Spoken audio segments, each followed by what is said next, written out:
All right. Good morning, everyone. It is Winning Women's Wednesday. Live. I'm Rick here at Studio USA with my fabulous co-host, Michelle. Good morning, everybody. Thanks so much for joining us. And our fabulous guest, Miss Julie Altemus. We are so excited to have her with us today.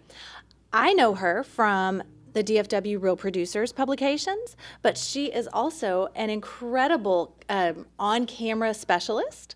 Tell us a little more about you and your business. Wow. Thank you, Michelle. Yes. It's so fun to be here. And Rick, thank you so much for having us Absolutely. today. So really, my story comes out of being a news anchor for almost 15 years for the city of Plano. And I actually hosted 2 Emmy-winning programs. Woohoo!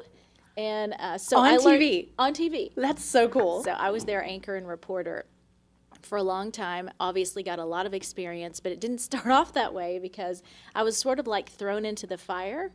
I've totally volunteered because I heard about the position that was open, and at the time I was attending SMU. And so I was not finished with my degree, and on top of that, it was a BA in communications. So they taught you how to do news writing, but they didn't teach you how to have presence on camera. Okay, so it was the mechanics of this is what the person is going to say and this is where it comes from versus you're the person, this is how you say it. Mm-hmm. Yeah, we were just busy writing news scripts about fires and murders and everything else. And so when I got the job, I was like, oh my gosh, now what? And then for the first time ever, I realized I had a Texas dialect because I hit the play and record button on a cassette to start practicing how to read the news. She said cassette. I She love said it. cassette. I did say cassette. All you people under there that are under 40, you might not know that. Oh, yeah. Does anybody know physical media anymore at all? Not really. I mean, Not those really. the guys here probably vaguely remember CDs. Yeah. Yeah, right. CDs. Yeah. Wow. They still exist. So yes, I pushed play and record, and I realized I sounded just like this. And I was like, there is no way you can sound like that on camera. And so I started studying all the greats, Diane Sawyer, Peter Jennings, all the people back in the day. And I listened to how they would pronounce one word at a time, and I would copy it. And then I watched how they stood on camera, what they did with their body, their hands, their everything. And that is how I learned how to have camera presence. And then, of course, you know, all those years then of being on camera, I had a lot of time to practice, as you can imagine. So now moving forward, here I am at this stage in my life, retired from news, still love to do television things, podcast things, whatever. And I realize there's such a need, especially after COVID. 49 million people, according to Success Magazine, did not go back to work, and they became well, not all 49 people, but 15 million of those became entrepreneurs. Really? Now, since then, the numbers are doubling more and more and more. And as you've noticed, your Facebook pages, your Instagram pages are full of ads. Well, they're all me's.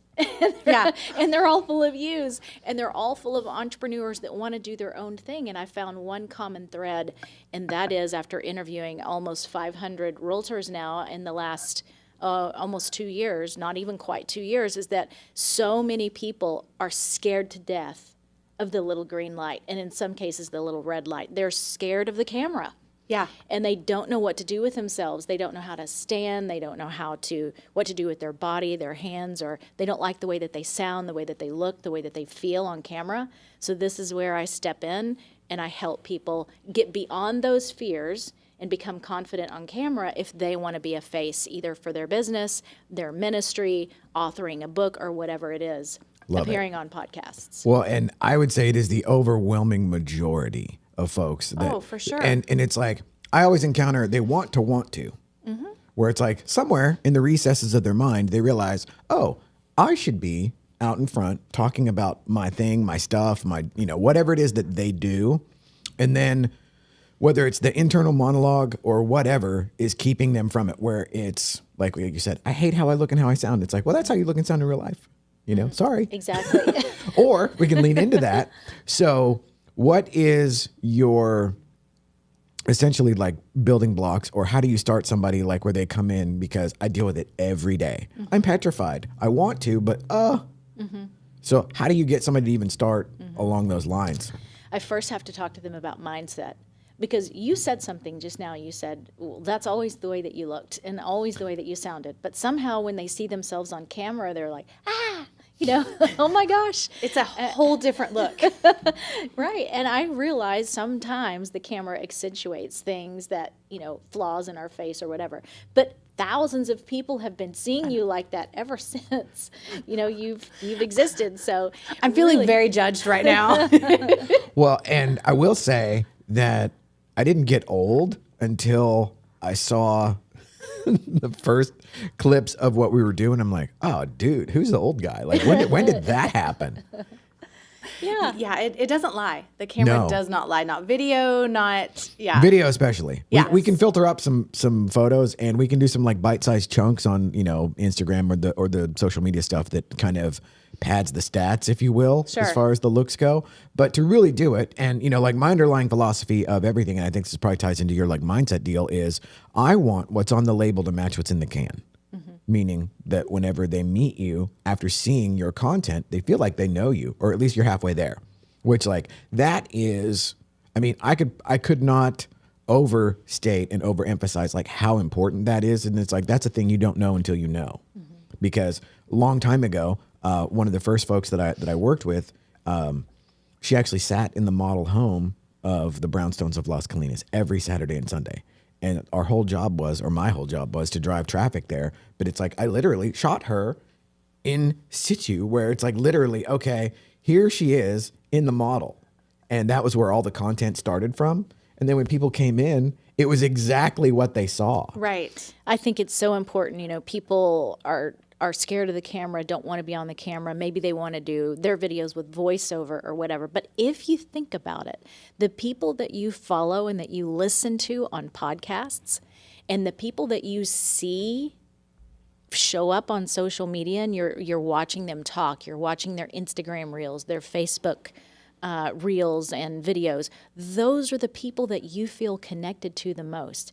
And for me, there's power, there's buying power there. Absolutely. And so while you can do the voiceovers and ignore your face, we just, at the end of the day, we have to get over our own self and realize that it's about bringing value and adding value to the public. When you look at it through those lenses, your mind shifts. Because it's not all about you, it's about what you're giving to other people. So true.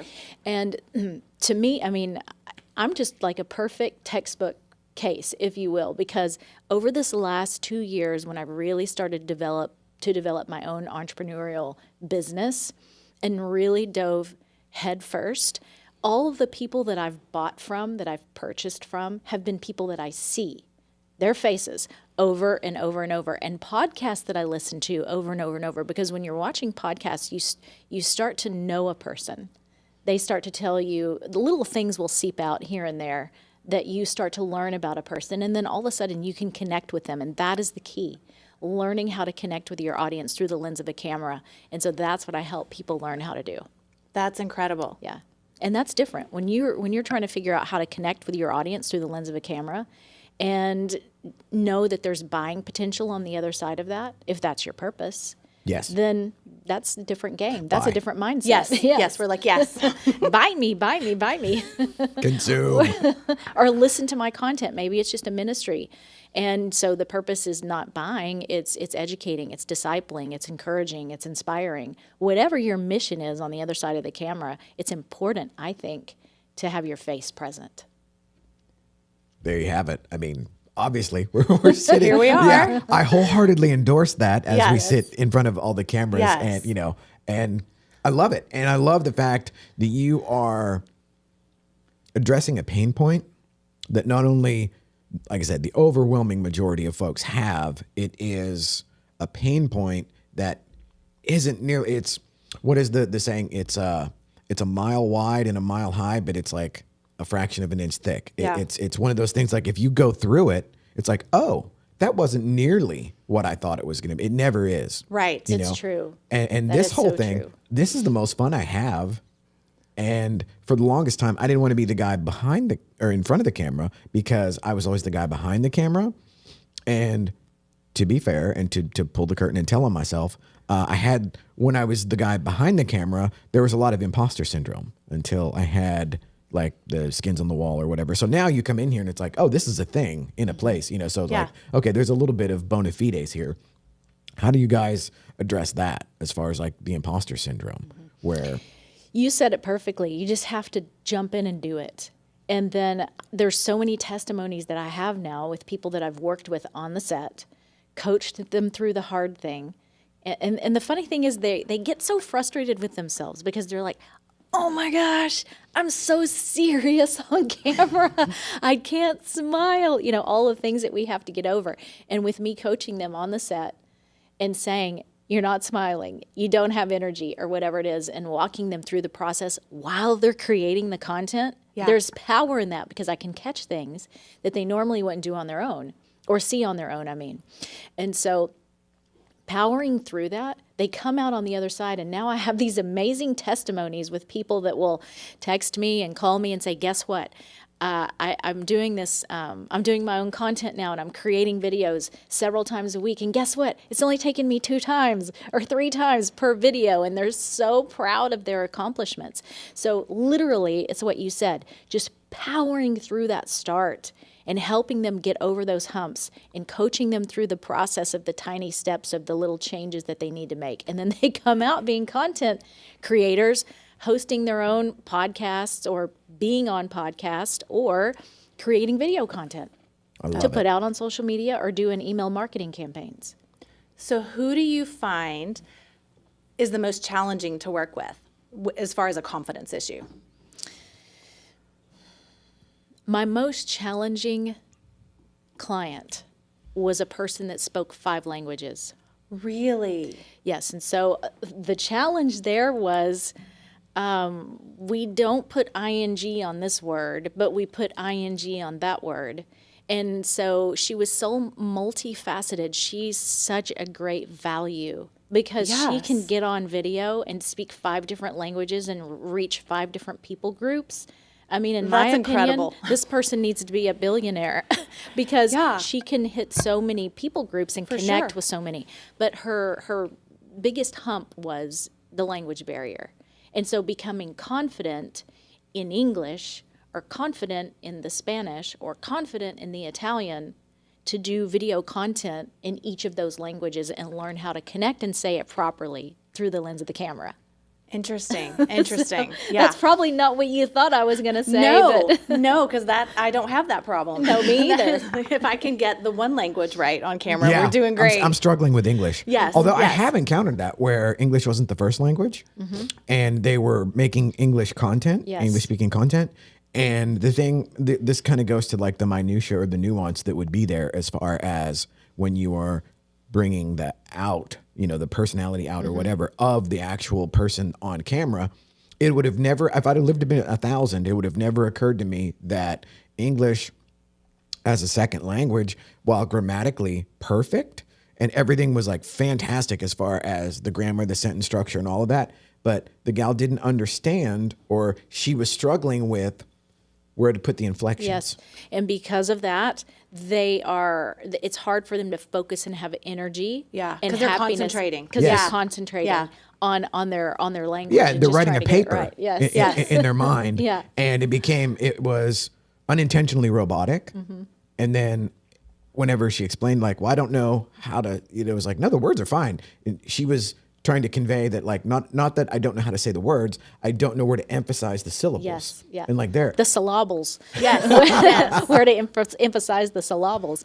And, another thing too, Michelle, sometimes people just like they need this energy to come through the lens of a camera because when you turn the camera on, you could sound really boring very fast. Yes. So you have to like overemphasize things on camera so that you just look normal. Yeah. Especially if it's not a very exciting topic. Yeah. Yeah. So Let's talk title insurance. Yes. No. Yes. So this one lady was like, oh my gosh, I can't get over myself. Like, I'm so serious. She goes, I just need a tequila shot right now. And I said, really? I could fix that.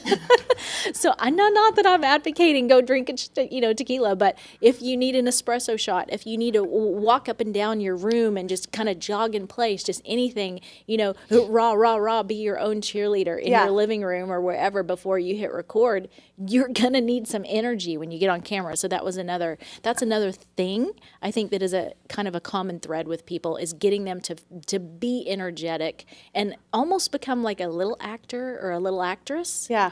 Because you do have to overemphasize the syllables. The syllables. Speaking of energy, our dear co-host, what do you take for energy? Oh, it's my magic mind. Yes. No, actually, so I live on fizzy water and black coffee. You do? You Yes. do? And I only eat once a day. So I have this, I'm this creature of habit and routine. And so I have found in life that I'm either going to be emphasizing and living through my bad habits or my good habits. And so now at like 19 years sober, it's like, you know what, let's stick with fizzy water and black coffee. And your matcha shot. Tell us my more. my little matcha shot. I want to get one of these free, Magic Mind. So they'll be tagged on Instagram. Excellent. Excellent. What's in it? It's like nootropic stuff where it's got the lion's mane and all the different, it's supposed to make you like smarter or more cognitively, sharp. Okay. And so, I like it. even if it's the placebo effect, which I'm sure it's not. I'm sure it's 100% proven, scientifically valid, for sure. proven, and And you're very energetic right now. So. well, and I'm wired to where I don't have an alarm clock, so I'm kind of shot out of a cannon around between 5:30 and 6 a.m. Nice. And for good or ill. But I do my melatonin at night. Where I'm literally taxiing, I'm landed taxiing back towards the terminal by like 9:30. I'm reading on the iPad with an audiobook going, and the light's already out, and it's so I live comparatively. I live a very boring life as to what I used to live. Whenever I thought you I have the wanted memories. Well, yeah, sort of. Maybe. Yeah, sort Maybe of. you do. Maybe. Yeah. And even there, they're specious. It's like, maybe I think that happened, or maybe that happened to somebody else, and I've incorporated it into my story. I don't know. It's okay. Greater than zero chance. But for me, the whole thing of having the routine, it made it easier whenever I was going to deviate off and do something new. And again, the adaptability thing and to be able to pivot, because all of these live shows that we do here now, at least where I'm involved, came out of, we were doing the test runs and it went out without sound. Oh, So no. it was like, I hadn't really intended on being on camera and doing this, but it ended up where, okay, well, I will set the bar so low and that it just has to work. That's all I care about, So like my content bar to get this out at the beginning was, does it work? Is there sound? How does the picture look? Because then when people that were coming in later in the day that were paying to go live, it all worked. So it was more of a value add, not even a value add, but just like a bare minimum requirement meant. And then it turns out this is the most fun I've had in forever. And then, Love it. Yes. And so like we do the random topic, we do the, and then Michelle has her like prepped questions. And then this all came out of, she was unexpectedly the badass co-host, where she was going to be she went from substitute Wayne Yes. to Wednesday. Hi, Wayne. Yeah. He's amazing, though. Great Yes. coach. Great real estate coach. Yes. Wednesday. So she went to she's like the Wayne of Wednesday mornings now. Yes. So Yes. I love it. Yeah.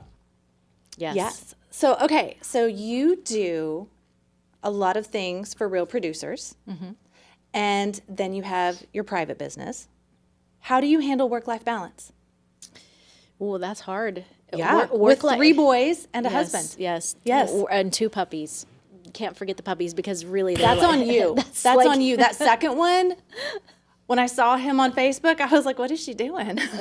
Even I know better. It's called empty nest syndrome because my youngest one is 21 and he's a filmmaker, cinematographer, super proud of him. All 3 of our boys. Well, work-life balance is difficult because I'm also caring for a mom that's aging and has dementia, and she lives with us. Oh, my. So That's tough. there's that too. Work-life balance has been hard. There's even a moment, literally like a month ago, where I just broke down and I was like, I'm just going to have to put self on a little slower with the acceleration pedal. And so then I had a come to Jesus moment, where I can't do it all. I want to do it all. I could do it all, but I can't. I feel a little bit of the restraint. So work-life balance, I have to choose very carefully what I say yes to. How do you do that? Well, I In my head, anyway, I have like this little scale. Okay. Okay, is this going to advance me? Is this going to help me? Is this going to help me get to where I'm going? Because listen, I feel like I'm running out of time. Like I read a statistic that most people do their greatest amount of work beyond 50. I'm agreeing with that. Yes. I agree with that. And I because think- you know more. I think that, and I think it's like your second season because you're not so busy doing children anymore and running Yes. everybody around and doing all the sports events and all the or dance or whatever it is that your child is into. Yeah. And so this is your time to run. Yes. And so because I feel like my days are counting backward in a way, in a good way, then I feel like what is it that I need to do today that will fulfill my purpose that I feel like I'm supposed to do and supposed to fulfill. So I'm very careful and strategic about my yeses. That's awesome. I love that. I love that. And you're a yes today.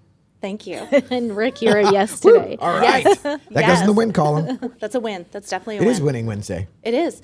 Women's Winning Wednesday. Hey. Yeah. And hey, we have a logo. Yes. I'm excited. Yeah, so the logo makes it official. We all know that in America. Ta-da! Yeah, you're nothing without a logo because branding is everything. Yes. And the animated logo will be done probably by the end of the week. So by next week, but Julie is the first logoed guest. Logoed Yeah, guest. hey, and I could maybe say I color coordinate just a bit. Yes. You With do. the- You do. the whole- Absolutely. the whole greenish thing going on. Awesome. So you mentioned purpose. Yes. So tell us a little bit more about that. How do you identify what fits in with your purpose?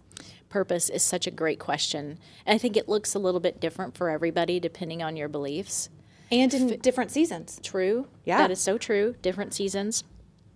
My purpose right now is to make sure that I fulfill everything that God wants me to do before my life is over. Awesome. I don't want to get to heaven one day and not hear, well done, my good and faithful servant. I don't want to hear, well done, my good and faithful servant. You worked really hard. No, I want to hear, well done, my good and faithful servant. You did everything that I had purposed for you to do. That's awesome. That's what I want to hear. So right now I'm running the race. And what is important to me the most is helping entrepreneurs, Christian entrepreneurs, tell their story in a powerful way, utilizing video. Awesome. And so whether that is it doesn't matter if they're real estate agents, if they're financial planners, it doesn't matter, authors, it does not matter what they do as a profession. What matters is helping them become confident enough to run their business that way using the power of video. You know, I read a statistic recently, $120 billion is going to be spent this year on video marketing alone. Wow. And that was just one stat from Forbes. If you start looking at other statistics from other resources, video is just on this massive fast track. Yeah. I think because it's a lot of it's been democratized. You know, so like whenever you'd been in news and, you know, 34 years ago or whatever, whenever I first went to the Art Institute and, you know, the things that I was learning on, like the camera was $15,000, you know, just to have the ability to shoot video. And that might be like very limited video. And then it'll be another $50,000 or $100,000 to have an editing suite. So the democratization of video and just to be able to bring like the cost effectiveness into it and there's not a whole lot of gatekeepers left. So I imagine whenever you were in news, somebody had to say like, you know, not to be, you know, like Julie looks good enough to be on camera, you know? So now it wasn't a matter of Julie wakes up on Thursday and decides she wants to try making video. It was more like you had to go to the gatekeeper. The gatekeeper had to let you through. And then there had to be this essentially infrastructure. You know what's beautiful about the season that we're in now today is that I could start my own news program right now on YouTube and within a short amount of time monetize it and make more money there than I would if I were to work for a news station. Absolutely. And still have, you know, millions of followers. Absolutely. I think it's given each of us who have a talent that want to be on desire, camera yeah. and a desire that want to be on camera, the sky's the limit. You can do anything. That's And so awesome. just helping people, coaching people through that process so that they can achieve their own dreams, that's what I feel passionate about. Beautiful. Beautiful. Yeah. I love that. That's my purpose in this season. And you get so excited when you say it. I can I tell. do. That's I awesome. love it. Awesome. I love that. While some people might be scared of the camera, I'm obviously not. Oh yeah, I freely, And I love helping people. I freely admit I love the sound of my own voice. So it's like, yes, absolutely. awesome. And you have a good one. You Oh, do. thank You have you. a radio Thank you. voice Thank for you. sure. Yes, he does. Radio Definitely. face too. She can help with that. Yeah, I was gonna say. See, I'm playing right into the right into the business model. Okay, so question. We've been sitting here talking for about 30 minutes now. What have you seen that Rick and I can do better? Wow. How many times have you looked in the camera and spoke to the audience, Rick? Ooh, None. I don't think I have either. I'm doing it now. I feel awkward. So I've been very intentional. My camera is right here. I've been intentional. Yes, I'm talking to you and I'm talking to you, but more importantly, I'm talking to them. And I think My that's- dad and my husband. Yeah, I was gonna say. Hi, guys. I assume we're Your dad, talking your to husband. Peter, who's just over there walking. Yeah. No, I know, because we're just going to be believing that this is going to spread around and it's going to Absolutely. help somebody. But speaking to the lens of the camera is really important. So that's one of the things that I think we could have done better. You could have done better, or you could have done better. Awesome. Now, energy is there. Okay, good. Smiles are there. Good. That's difficult for people to do, is smile on camera. And you are authentically yourself. And that's what we want. A lot of people think out there when they're first getting started that they have to be perfect. That is so far from the truth. And as AI is becoming even more and more prevalent, you are going to see that more and more of the audience craves the authenticity. Absolutely. They don't want the Absolutely. AI content. They don't want the unleash this and unlock that, which is a common term that you see Yes. on AI. And so they don't want that. They want you. And so being your authentic self, whatever that looks like, is what they crave. Love and it. so you were smiling, you had energy, same. It's just connecting with the lens of the camera. He's staring at you now. So where can they find you? All right, so my website would be a great place. You can connect with me there. There's a Awesome. tab that says Work with Jules or Connect with Jules. And so Okay. that's www.jules, Jules, Altemus.com. And then for any of you out there who want to do video, or maybe you've already started and you would like a free resource that I have that's a pre-recording checklist. I give you all the things to think about before you ever hit the record button. And then I have 3-hour workshops that I do with people as well. And then some coaching also for those folks that kind of just want to have that one-on-one touch. But the free resource, you can get that in the same spot. Just go to my website, julesaltemus.com, connect with Jules, send me an email, and I will send you that resource. Just put in the subject line, pre-recording checklist, and I'll send that to you. Right Awesome. on. Awesome. Rick, what do you have coming up? Fired Up Friday. Awesome. Yeah, so this week, I'm super excited. So it's Good Friday. Yes. So normally Good we Friday. would just pull a topic out of the digital hat, but Russ Kidwell is coming in with Bishoy. So it's like we got double-decker, real producers, rock stars coming in. Awesome. And so we are going to do good culture on Good Friday. Love it. I love And of that. course, Wayne will be my co-pilot. So it'll be, Awesome. oh, look at this. Look at me looking at the camera. It will be dialing in for the specifics and going granular on what makes a good team. Oh, that's awesome. You I know, love that. And just as a personal note there, I was always raised in the world of production covers a multitude of sins, which in the accounting department, it absolutely does. For sure. But for sure. in the team building world, it sucks. Not so It is much. locker Not so room much. poison. Yes, So for real. That's what I'll be bringing. I love it. I'll be bringing what not to do. Hey, perfect. Awesome. And for me, I have a amazing class I'm starting next week on mastering your schedule. Yes. Yes, I'm excited for So that. needed. Yes. I probably need that myself. Yes, it's how to master your schedule. It's a lot of fun. So you can check that out on michelleozymy.com. And I'm going to be looking for the moving logo. Yes, animated logo coming soon. And now that is our hint for Peter to kill the feed. Wow. We are done.